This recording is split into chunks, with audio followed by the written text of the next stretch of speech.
تمام بزرگ نوجوان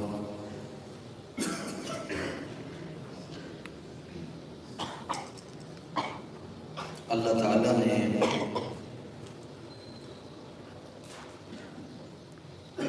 مجھے اور آپ کو اس جہان میں کچھ وقت کے لیے بھیجا ہے، اور بھیجنے کا جو مقصد ہے وہ بھی اللہ نے بیان فرمایا، لِيَبْلُوَكُمْ أَيُّكُمْ أَحْسَنُ عَمَلًا۔ ہم نے تمہیں اس کائنات میں اس لیے بھیجا ہے کہ ہم دیکھیں کہ تواڈے جو چنگے کام کون کرتا ہے، اور پھر اس دنیا سے ہم نے ایک اور جہان میں چلے جانا ہے جسے آخرت کا جہان کہا جاتا ہے۔ اس سے پہلے اس جہان میں جانا ہے اسے برزخ کا جہان کہا جاتا ہے۔ جو قبر کی زندگی ہے وہ برزخ ہے، جو موجودہ ہماری زندگی ہے یہ عالم دنیا ہے، اور جہاں کیے کا بدلہ ملے گا وہ عالم آخرت ہے۔ تو یہ ایک طویل سفر ہے، اس میں مشکلات بھی آتی ہیں اس سفر میں، اور ان مشکلات سے بچنا بھی ہوتا ہے۔ تو کبھی کبھار ایسا بھی ہوتا ہے کہ بندہ بیمار ہو جاتا ہے جسمانی طور پر، اور پھر لگی ہوئی بیماری کو ختم کرنے کے لیے حکیم، ڈاکٹر یا کسی ماہر معالج کے پاس جاتے ہیں، تو وہ جو دوا تجویز کرتا ہے اس کے استعمال سے جسمانی بیماری رفع ہو جاتی ہے۔ اسی طرح اس دنیا میں ہم رہ رہے ہیں تو ممکن ہے کہ کسی کو روح کی بیماری یا اندر کی بیماری لگ جائے۔ نیکی کی بھی دو قسمیں ہیں اور گناہ کی بھی دو قسمیں ہیں۔ کچھ نیکیاں ایسی ہوتی ہیں جو ظاہری ہوتی ہیں، جیسا کہ ابھی آپ نے نماز ادا کی، یہ ظاہری نیکی ہے، اور ایک نیکی ایسی ہے جو باطنی ہے، جس طرح کہ اخلاص کا تعلق آپ کے باطن کے ساتھ ہے، وہ کسی دوسرے بندے کو نہیں پتا کہ آپ کے اندر وہ ہے یا نہیں۔ اس طرح گناہ بھی دو طرح کے ہیں، ایک ہے کسی کو قتل کر دینا، یہ ظاہری گناہ ہے، اور ایک ہے کسی کے لیے حسد اپنے دل میں رکھنا، کینہ رکھنا، بغض رکھنا، غیبت کرنا، یہ اندر کا گناہ ہے۔ تو جس طرح نیکی کو دو قسموں میں تقسیم کیا گیا ہے، اسی طرح گناہ بھی دو قسموں میں تقسیم کی گئی۔ تو جو گناہ ہیں ظاہری طور پر، اس کے حوالے سے بھی شریعت نے احکام جاری کیے، اور جو باطن کے اندر ہے اس کے حوالے سے۔ یہ چند دن رہ گئے، 7-8 دن، اس میں ہم انشاءاللہ قرآن حدیث کی روشنی میں جو وہ برائیاں ہیں جن کا تعلق سماج کے ساتھ ہے یا انسان کے اندر کے جہان کے ساتھ ہے، انہیں ہم ڈائگنوز کر کے اس حوالے سے قرآن و سنت نے جو اس کا حل سلوشن بتایا ہے وہ آپ کی خدمت میں رکھنے کی کوشش کریں گے۔ پہلی جو بیماری ہے روحانی، وہاں سے ہم آغاز کرتے ہیں، اور یہ کبھی بھی ایسا نہیں ہوا آج سے پہلے نہ اب ہوگا، اور اللہ کے فضل سے کبھی ایسا سوچ بھی ہم نہیں سکتے اس منصب پر بیٹھ کر کہ ہم وہ چیز بیان کریں جس کو ہم کسی میں دیکھتے ہیں تو آ کر بیان کرتی ہیں، اس سے ساتھ اللہ کے دل میں یہ تاثر جائے گا آج یہ فلاں کے لیے بیان ہوا ہے، ایسا نہیں ہے۔ ہمیشہ وہ بیان ہوگا جس کو اللہ نے حکم فرمایا ہے یا اللہ کے محبوب نے حکم فرمایا۔ تو چونکہ ہم سب مسلمان ہیں، ہم سب آپس میں بھائی بھائی ہیں، اگر کوئی شخص یہ محسوس کرتا ہے کہ میرے اندر یہ کمی ہے تو وہ اس کمی کو دور کر لے گا تو اس کا فائدہ ہے۔ اگر اپنے کسی مومن بھائی کے اندر دیکھتا ہے تو اس کو وہ اگر اکیلے میں سمجھاتا ہے، اس میں بھی اس کی خیر ہے۔ حضور کی امت کی صفت یہ ہے کہ تأمرون بالمعروف وتنہون عن المنکر، کہ تم نیکی کو حکم دیتے ہو اور برائی سے منع۔ پہلی بیماری جو روحانی اور باطنی طور پر ہے، بہت سی ہیں اور بہت زیادہ ہیں، ہم چیدہ 7-8 دن ہیں اس میں زندگی رہی تو اس کو ذکر کریں گے، اللہ نے چاہا اور اللہ کے حبیب نے چاہا۔ پہلی بیماری ہے جی ریاکاری۔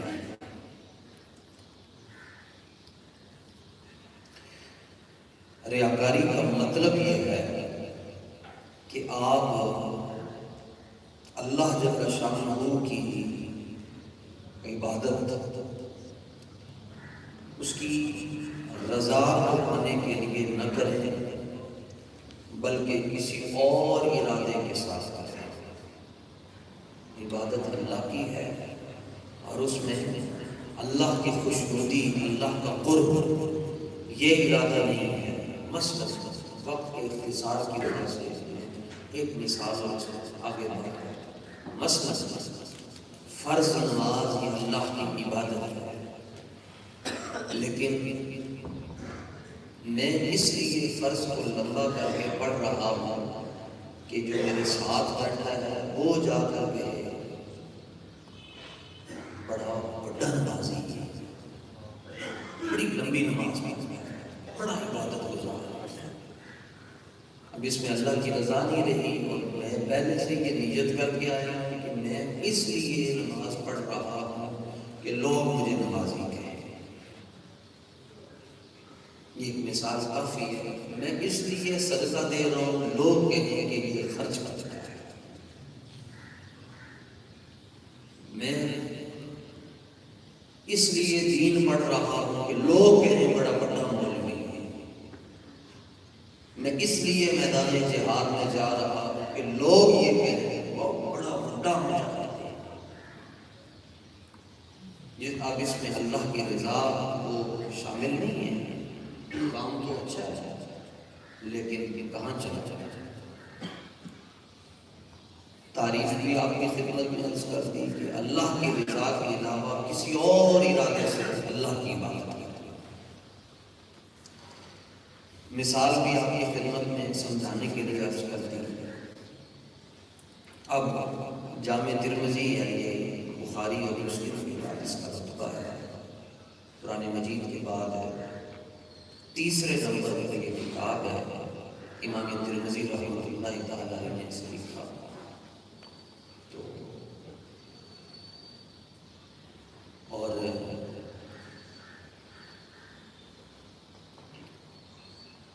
صدیوں سے یہ کتاب روئے زمین کے تمام مسلمان اس کو پڑھتے ہیں، اور اس کتاب کی ایک خاصیت یہ ہے، فرمایا جس شخص نے اپنے گھر میں یہ کتاب رکھی ہوئی ہے پڑھتا ہے وہ ایسا ہے گویا اس کے گھر حضور کلام فرما رہے ہیں،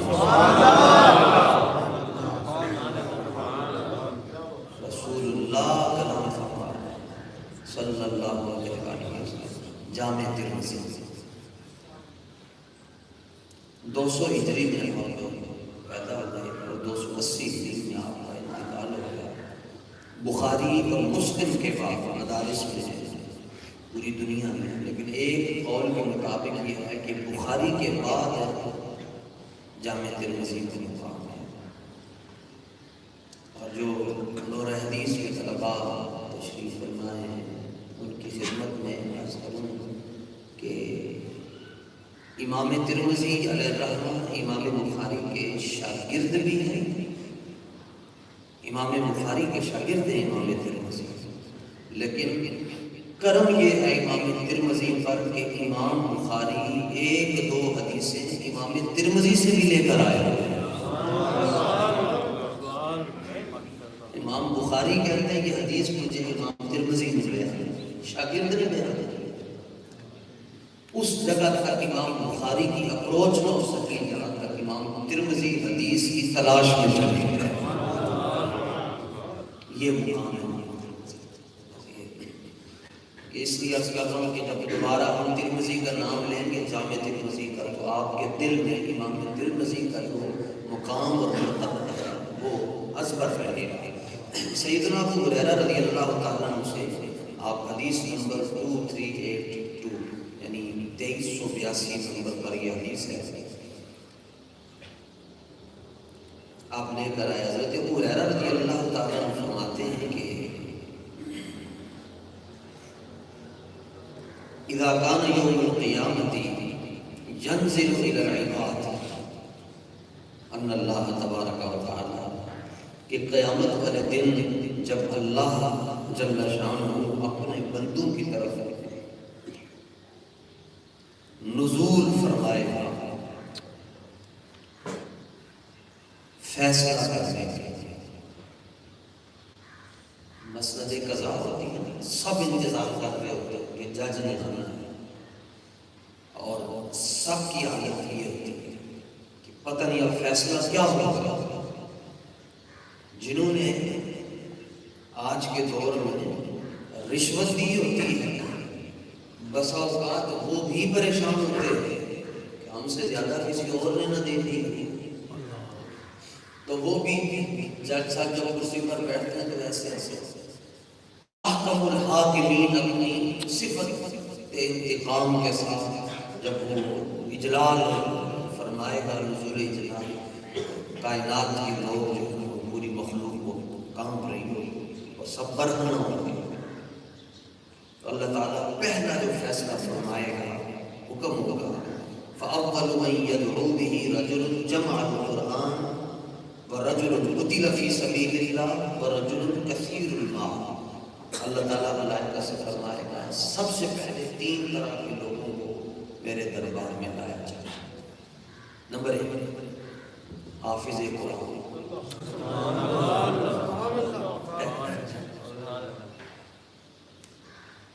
عالم دین، اسی کے اندر ہے حافظ، عالم، مفتی، شیخ الحدیث، سارے علم کی جتنی بھی ڈگریاں ہیں وہ تمام علوم جو قرآن پاک سے وابستہ ہے پہلے نمبر۔ دوسرے نمبر پر اللہ فرمائے گا شہید کو لے کر، اور تیسرے نمبر پر اللہ فرمائے گا سخی کو لے کر۔ تینوں اللہ کی بارگاہ میں پیش ہو جائے گی تو رب تعالی قاری قرآن سے کہے گا، لفظ بھی ہے فیقول اللہ للقاری، قاری قرآن سے کہے گا، حافظ قرآن سے کہے گا، عالم دین سے کہے گا، فقیہ سے کہے گا، محدث سے کہے گا الم اعلمک ما انزلت علی رسولی، کیا میں نے تمہیں وہ کلام نہیں سکھایا جو میں نے اپنے بندہ خاص اور اپنے محبوب پر نازل کیا تھا؟ میں نے تمہیں یہ صلاحیت نہیں دی کہ تم اس قرآن کو یاد کر لو؟ تو قاری، عالم، حافظ فوراً کہیں گے یا ربی بلا بلا، جی جی کیوں نہیں، جو قرآن تم نے اپنے معبود کے سینہ اطہر پر نازل کیا وہ کلام تو نے ہمیں بھی سکھایا۔ تو اللہ تعالیٰ دوسرا سوال فرمائے گا، بڑی ایمان افروز، بڑی یہ سمجھے کہ کہتے ہیں جس کو مائنڈ چینجر کہ بندے کا ایک تو چینج ہو جاتا ہے، ایک دماغ ٹھکانے پہ آ جاتا ہے، ٹھکانے پہ جاتا ہے۔ اللہ تعالیٰ فرمائے گا فماذا عملت فیما علمت، تو بتاؤ جو تم نے سیکھا اس پر کتنا عمل کیا؟ جو تم نے سیکھا اس پر کتنا عمل کیا؟ اللہ اب حافظ قاری عالم کہے گا کنت اقوم به آناء اللیل وآناء النہار، الہ العالمین میں تو صبح و شام اس کی تلاوت کرتا رہا، پڑھتا رہا، پڑھاتا رہا، سیکھا، سکھایا، مسائل بتائے، ایسے کیا، یہ کیا۔ اللہ تعالیٰ اس کو فرمائے گا کذبت، تم جھوٹ بولتے، تم بولیے تم کیا کر رہے ہو؟ جھوٹ بول رہے ہو۔ جب رب فرمائے گا تم جھوٹ بول رہے ہو تو جو فرشتے اس کو لے کر آئے ان کے دربار میں وہ بھی فوراً کہیں گے کذبت، تم جھوٹ بول رہے ہو۔ اللہ فرمائے گا بل اردت ان یقال فلان قاری فقط قیل ذاک، واپس پیچھے چلے جائیں کہ ریا اللہ کی عبادت کے علاوہ کسی اور ارادے سے، اللہ کی رضا کے علاوہ کسی اور ارادے سے عبادت کرنا۔ رب فرمائے گا کہ تو نے تو صرف قرآن اس لیے سیکھا تھا کہ لوگ یہ کہیں گے، لوگ یہ کہیں گے کہ بڑا بڑا حافظ ہے، بڑا بڑا قاری ہے، بڑا بڑا مولوی۔ تو نے تو قرآن اس لیے سیکھا کہ لوگ تجھے یہ کہیں گے۔ اچھا لوگ یہ کہیں گے تو فقط قیل ذاک، اور لوگوں نے پھر کہہ بھی دیا۔ یہ ایک احساس ہے۔ دوسرے نمبر پر اس کو لایا جائے گا جو صاحب مال ہے، پیسہ جس کے پاس ہے۔ اللہ فرمائے گا الم وسع علیک، کیا میں نے تم پر اپنی نعمتوں کی جو وسعتیں تھیں وہ نہیں فرمائی؟ کہتا ہے بلا، جی ضرور فرمایا۔ اللہ فرمائے گا فماذا عملت فیما آتیتک، پھر جو میں نے تجھے دیا تو نے اس پر کیا کام کیا؟ وہ کہے گا کنت اصل الرحم فاتصدق، یا اللہ میں تو صدقے کرتا رہا، این جی اوز بنائی، میں نے ڈسپینسریاں قائم کر دی، میں نے فلاحی ادارے بنا دیے، میں نے ہسپتال بنا دیے، میں نے ایسے کر دیا، میں نے میڈیکل لیبارٹریز بنا دی، میں گھر گھر جا کر فرسٹ ایڈ پہنچاتا رہا، کرتا رہا۔ اللہ تعالیٰ اس کی بات سن کر فرمائے گا کذب، جھوٹ بول رہے ہو۔ جب رب فرمائے گا جھوٹ بول رہے ہو، ملائکہ بھی فوراً کہیں گے کہ یا جی جھوٹ بول رہا ہے۔ اللہ فرمائے گا بل اردت ان یقال فلان جواد، نہیں تم نے میری رضا کے لیے یہ کام نہیں کیا، تو نے تو یہ کام صرف اس لیے کیا تھا کہ لوگ کہیں کہ یہ سخی ہے، اور لوگوں نے تو کہہ دیا، بلکہ یہ ترجمہ ٹھیک ہے، لوگوں نے تو کہہ بھی دیا۔ تیسرا شہید، اللہ تعالیٰ سے فرمائے گا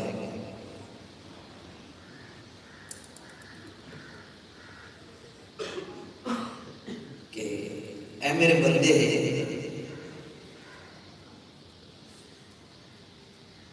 فی ماذا قتلتا، تیرے کان نظر نہیں آ رہے، آنکھیں نظر نہیں آ رہی، تیرے جسم کے ٹکڑے ٹکڑے کیسے کر لیے ہیں؟ اللہ کی بارگاہ میں وہ عرض کرے گا امرت بالجہاد فی سبیلک فقاتلت حتی قتلت، الہ العالمین تو نے بھی تو حکم دیا تھا کہ میرے رستے میں جہاد ہو، 100 میں نے جہاد کیا تو میں شہید ہو گیا، اور یہ میری آج صورت یہ ہے جو تیرے سامنے ہے۔ اللہ تعالیٰ اس کی بات سن کر کہے گا کذب، تم جھوٹ بول رہے ہو۔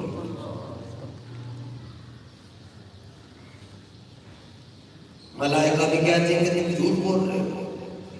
اچھا یہ حدیث ایسی ہے اللہ اکبر کہ حضرت ابو ہریرہ رضی اللہ تعالیٰ عنہ کے پاس ایک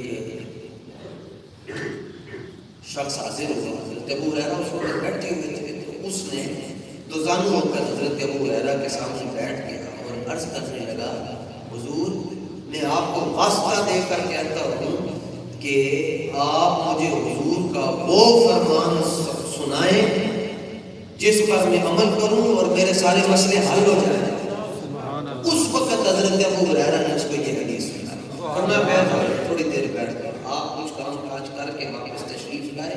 پھر فرمایا حضرت ابو ہریرہ رضی اللہ تعالیٰ عنہ نے فرمایا کہ لَأُحَدِّثَنَّكَ حَدِيثًا حَدَّثَنِيهِ رسول اللہ صلی اللہ علیہ وسلم فی هذا البیت ما معنى احد غیری وغیرہ۔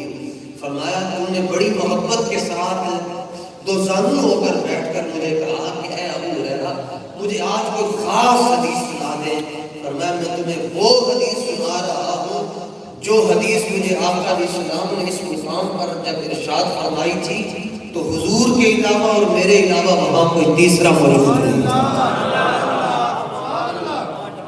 انہوں نے بن کے رکھی، چچ کے سمجھی، پھر اس کی حدیث سنائی۔ تو اللہ تعالیٰ اس کو فرمائے گا کہ تو اس لیے جنگ کرتا رہا کہ لوگ تجھے کہیں کہ او فلان جری بڑا بہادر تھا، تو بڑا بہادر آدمی ہے، لوگوں نے تو کہہ دیا۔ اللہ اللہ اللہ۔ حضرت ابو ہریرہ حدیث کا اختتام ہوتا ہے۔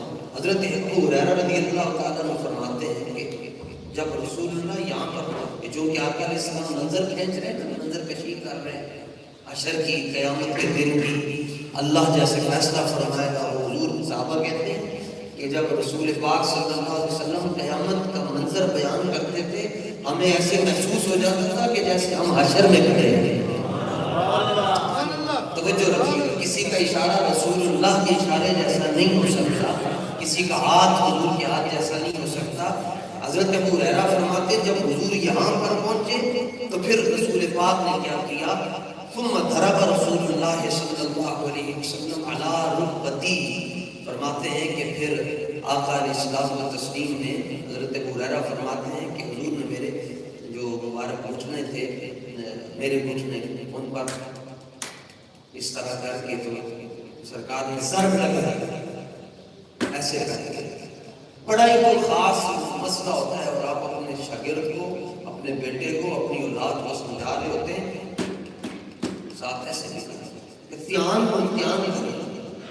حضرت ابو ہریرہ کہتے ہیں کہ رسول پاک صلی اللہ علیہ وسلم نے وہ جو دانائی یہ تعلیم امت کی ایسے کر کے مجھے فرما ابو ہریرہ، میں نے عرض کیا جی جی، حضور نے فرمایا یا ابو ہریرہ، اے ابو ہریرہ، میں نے کہا جی یا رسول اللہ، لبیک یا رسول اللہ۔ حضرت ابو ہریرہ فرماتے ہیں کہ حضور نے ارشاد فرمایا اولئک الثلاثۃ اول خلق اللہ تسعر بهم النار یوم القیامہ۔ فرمایا جب اللہ تعالیٰ ان تینوں کے درمیان یہ بات فرما چکے گا کہ مولوی، حافظ، قاری، خطیب وغیرہ وغیرہ یہ بھی جھوٹ بول رہا ہے، یہ دوسرا سخی بھی جھوٹ بول رہا ہے، شہید بھی جھوٹ بول رہا ہے، یہ بات ارشاد فرما کر اللہ فرمائے گا ملائکہ سے ان تینوں طرح کے لوگوں کو لے جاؤ اور انہیں جا کر جہنم کی آگ میں پھینک دو۔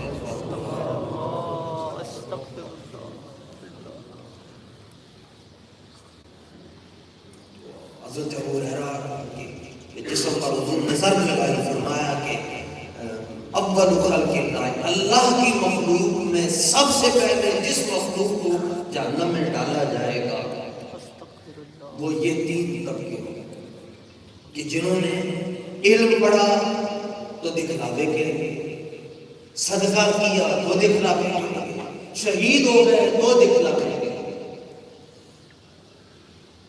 تو اس کا مطلب یہ ہے، یہ آغاز ہوا محراب المنبر سے، ٹھیک ہے؟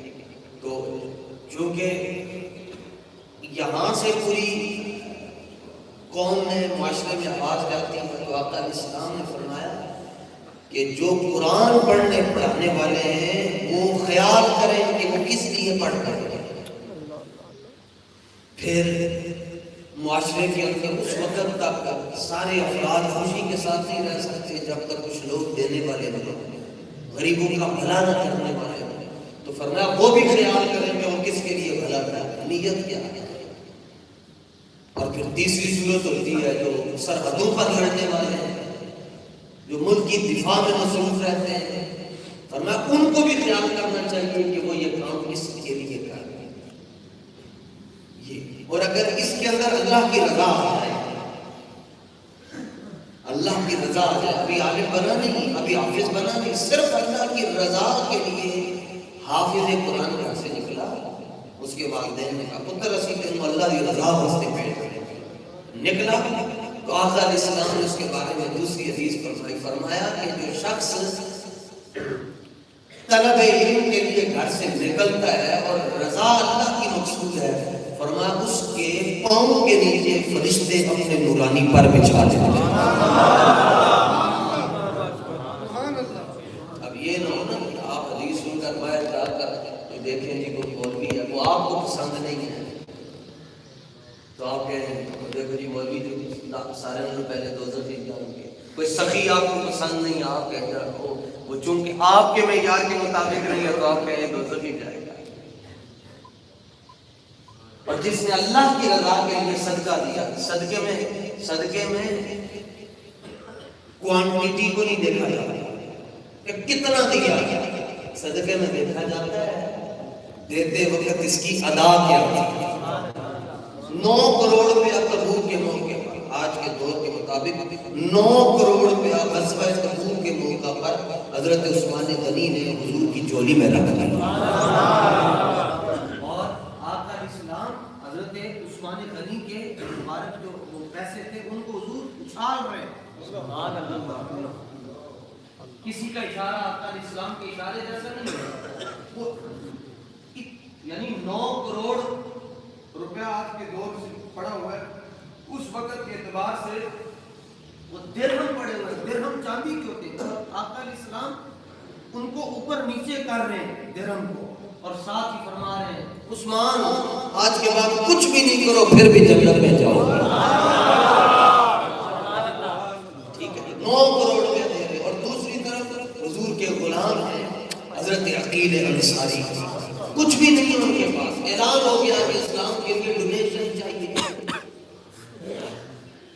سورہ توبہ کہ کچھ بھی نہیں ہے، اسلام کے لیے پیسے چاہیے، تبوک میں جانا ہے. تو کہا کہ سب دے رہے ہیں، جیبیں خالی ہے. تو ایک یہودی کے کنویں پر گئے اور اس کو کہا کہ میں ساری رات تمہاری اس کنویں میں نوکری کروں گا، تمہیں پانی چاہیے گھر کے لیے، فصل کے لیے، میں تمہیں نکال کے دوں گا کے لیے اور دیگر کاموں کے لیے. تو ساری رات وہ آپ پرانے جو لوگ بیٹھے ہیں آپ کو پتہ ہے بالٹی ہوتی تھی، بالٹی کو نیچے پھینکنا، پھر اس میں پانی ڈالنا، پھر اس رسی کے ذریعے اس کو باہر لے کر آنا. تو یہ تو 15-20 سال پہلے کی بات ہے. اس دور میں جو لوگ مدینہ منورہ گئے وہ جانتے کنویں کتنے گہرے ہیں. تو وہ ساری رات پانی نکالتے رہے اور اجرت کتنی بنی؟ صرف 2.25 سے جو 2.25 سے یا 2.5 سے کھجورے، وہ اتنی اتنی. تو وہ 2.5 سے وہ جو کمائی تھی آپ کی وہ لے کر آپ ادھر آ رہے ہیں جن میں 9 کروڑ روپیہ قدموں میں رکھا. ایک طرف 9 کروڑ روپیہ ان کو بھی حضور نے نوازا. ظاہر ہے وہ تو قطعی جنتی ہے عثمان غنی، ان کے تو اخذ میں رسول پاک کی 2 شہزادیاں ہیں. نور کی سرکار سے پایا خوشالہ نور کا، وہ مبارک تم کو ذو نورین جوڑا نور. اب وہ 2.25 سیب یا 2.5 سیب کھجوریں لے کر آ رہے اور حالت کیا ہے؟ قرآن کہتا ہے آنکھوں سے آنسو نکل گئے. قرآن کہتا ہے توبہ پڑھے وہ سبحان اللہ. یعنی 9 کروڑ کا ذکر قرآن میں نہیں آیا، 9 کروڑ نہیں اس کا ذکر قرآن میں نہیں ہے. 2.25 سیر کھجوریں دی ہیں اور وہ آ رہے جی. اور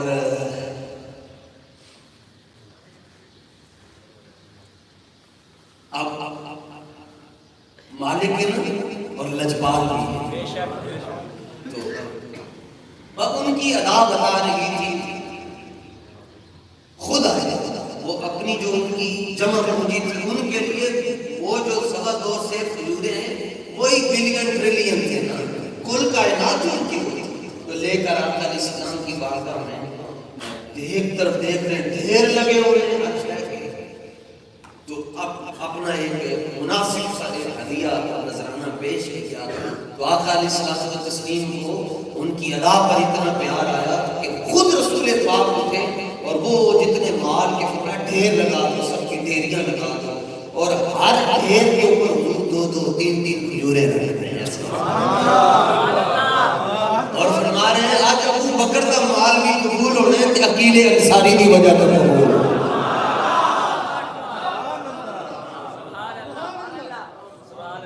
آدھا مال دیا حضرت عمر نے، فرمایا آج انہاں دا بھی قبول ہونے تے عقیل انصاری دی وجہ سے، آج عثمان دا بھی قبول ہونا، سارے دا مال اللہ دی بارگاہ اے 2.25 سیر کھجوروں کی وجہ سے۔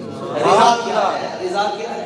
اللہ راضی ہے، اللہ کی حبیب راضی ہے، کوئی 9 کروڑ دے کر اللہ کو راضی کر رہا ہے، کوئی 2.25 سیر دے کر اللہ کو راضی کر رہا ہے، اور اگر یہ نیت ہے کہ لوگ جواب کہتے ہیں سبھی کے پھر تو کھاتے ہی نہیں سکتے۔ اور شہید جو اللہ کی رضا کے لیے ہے، اللہ کی رضا کے لیے، حضرت جابر رضی اللہ تعالیٰ عنہ جن کے 2 بچے آقا علیہ السلام نے خندق کے موقع پر زندہ کیے، 2 بچے کٹ چکے تھے، حضور نے انہیں زندگی بخشی، ان کے والد احد میں شہید ہو گئے، رو رہے تھے حضرت جابر، بہنیں تھیں، قرضہ بڑا تھا، بہنوں کی شادیاں کرنی تھی، اسباب نہیں تھے، قرضہ بہت زیادہ جمع تھا۔ حضور نے دیکھا کہ جابر رو رہا ہے، فرمایا جابر کیوں رو رہے ہو؟ عرض کی حضور ابا جی کا دکھ ہے، ذمہ داریاں زیادہ آ گئی، فرمایا میں تمہیں بتانا ہوں کہ تمہارے والد کس حال میں ہیں، یہ جامع ترمذی میں ہوتی ہے، میں تمہیں بتانا ہوں کہ تمہارے والد کس حال میں ہیں؟ عرض کی حضور ضرور ارشاد فرمائیں، فرمایا کہ جب تمہارے والد احد میں شہید ہوئے، اللہ کی بارگاہ میں پہنچے تو اللہ تعالیٰ کی عادت کریمہ ہے کہ وہ جس سے بھی کلام فرماتا ہے تو درمیان میں پردہ ہوتا ہے، پردے میں رب کلام فرماتا ہے، لیکن فرمایا جابر جب تمہارے والد احد میں شہید ہو کر اللہ کی بارگاہ میں پہنچے تو اللہ نے انہیں بغیر پردے کے کلام پہنچا، بغیر پردے، اللہ کی رضا کے لیے شہید ہوئے، فرمایا بغیر پردے کے اللہ نے انہیں اپنا دیدار اور کلام کی نعمت عطا فرمائی، اور اللہ نے ان سے پوچھا کہ آپ کی کیا آرزو ہے؟ تو تمہارے والد نے یہ کہا کہ میری آرزو یہ ہے کہ یا اللہ مجھے دوبارہ زندگی دے تاکہ میں تیرے حبیب کی قیادت میں اسلام کی سربلندی کے لیے لڑتا ہوا پھر شہید ہو جاؤں۔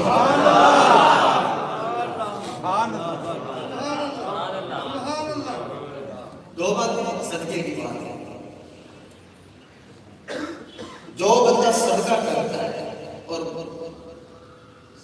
دائیں ہاتھ سے دے رہا ہے اور بائیں ہاتھ کو نہیں پتا کہ کتنے دے، یا بائیں ہاتھ سے دے رہا ہے دائیں کو نہیں پتا کتنے دے، اللہ کی رضا کے لیے کرتا ہے، اس کا یہ رتبہ ہے کہ قیامت والے دن اللہ تعالیٰ فرمائے گا کہ آج سورج آج سایہ تو کہیں بھی نہیں، تو اللہ فرمائے گا جس نے میری رضا کے لیے صدقہ کیا اس کو لا کر میرے عرش کے سائے کے نیچے کھڑا کرا۔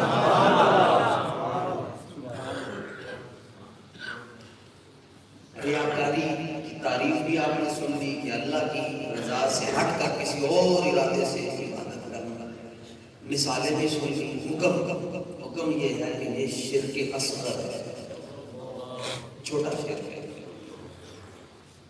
اگر وہ بندہ اس لیے نفل پڑھ رہا ہے کہ لوگ کہیں کہ یہ عبادت گزار ہے، اس لیے نفل کی نماز لمبی پڑھ رہا ہے کہ لوگ یہ کہیں تو وہ شرک کرنا۔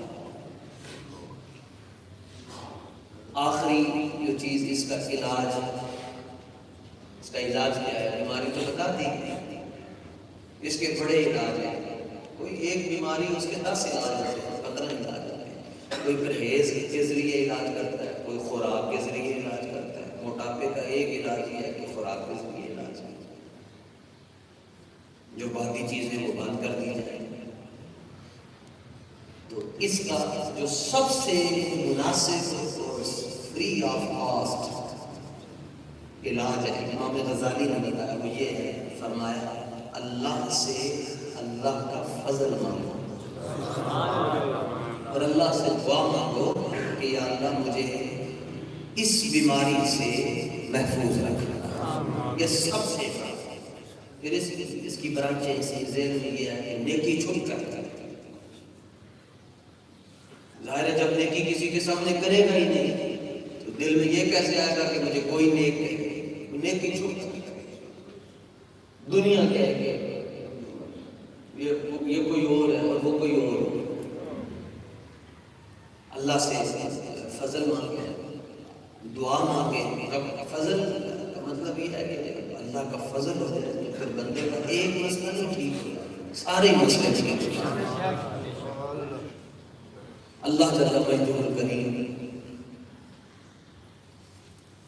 مسجد اقصیٰ کے سائے میں بیٹھ کر اللہ کی رضا کے لیے جو لوگ اعتکاف کر رہے ہیں اور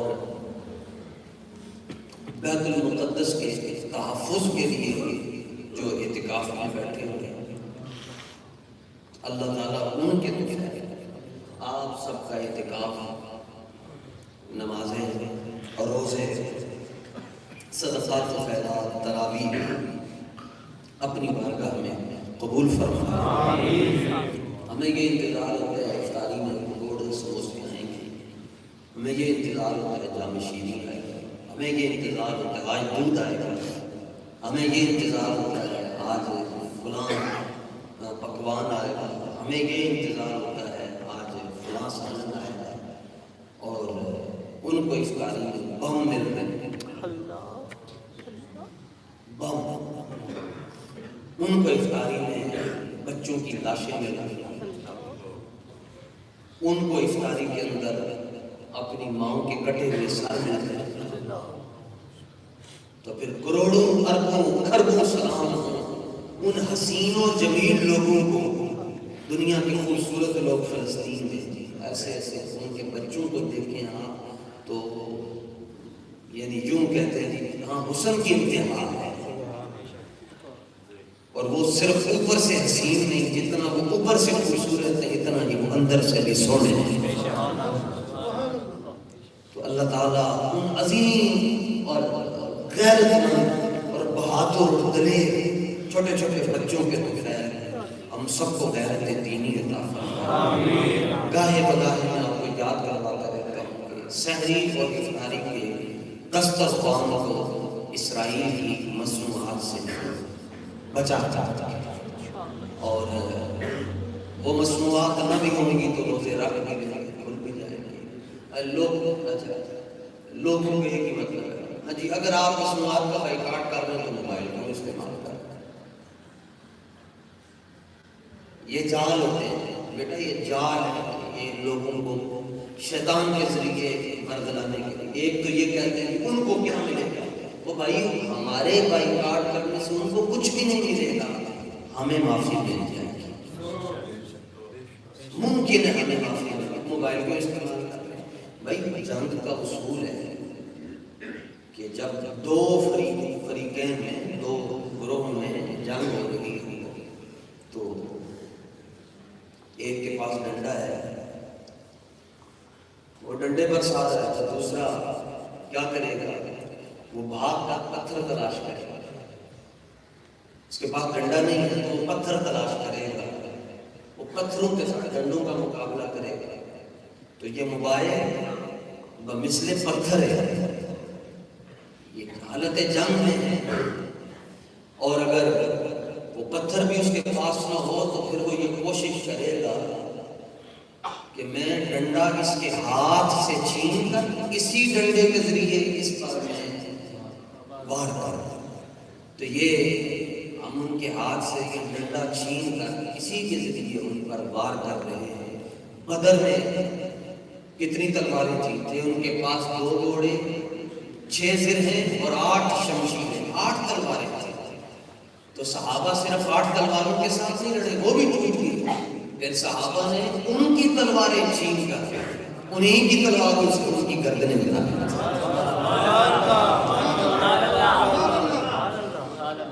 سمجھ گئے نہیں؟ تو یہ تلواریں ان کی ہیں، یہ ہم چھین کر اس کے ذریعے ہم پوری دنیا کو یہ جو بتا رہے ہیں کہ اسرائیل کی مصنوعات کا بائیکاٹ کریں، تو جو یہ کہتے ہیں کہ یہ ان کے بنائے ہوئے ہیں، تو ہم انہی کی بنائی ہوئی چیزوں کے ساتھ پوری دنیا میں ان کو ایکسپوز کرتے ہیں۔ یورپ میں ہو رہا ہے، برطانیہ میں ہو رہا ہے، امریکہ میں ہو رہا ہے، پوری دنیا میں۔ صرف اگر کہیں مظاہرے نہیں ہو رہے تو پاکستان میں نہیں ہو رہے۔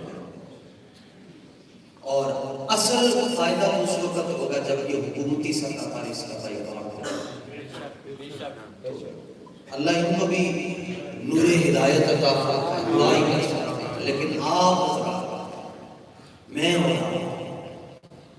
اگر ہم سرف ایکسل نہیں استعمال کریں گے کپڑے پھر بھی اجلے ہوں گے۔ ایک میں مثال سے کہ جتنی ان کی مصنوعات ہیں ان کا بائیکاٹ کریں اور اپنے وطن کی جو مصنوعات ہیں ان کو آپ استعمال کریں۔ اللہ تعالیٰ آپ سب کو دارین میں برکتیں عطا فرمائے۔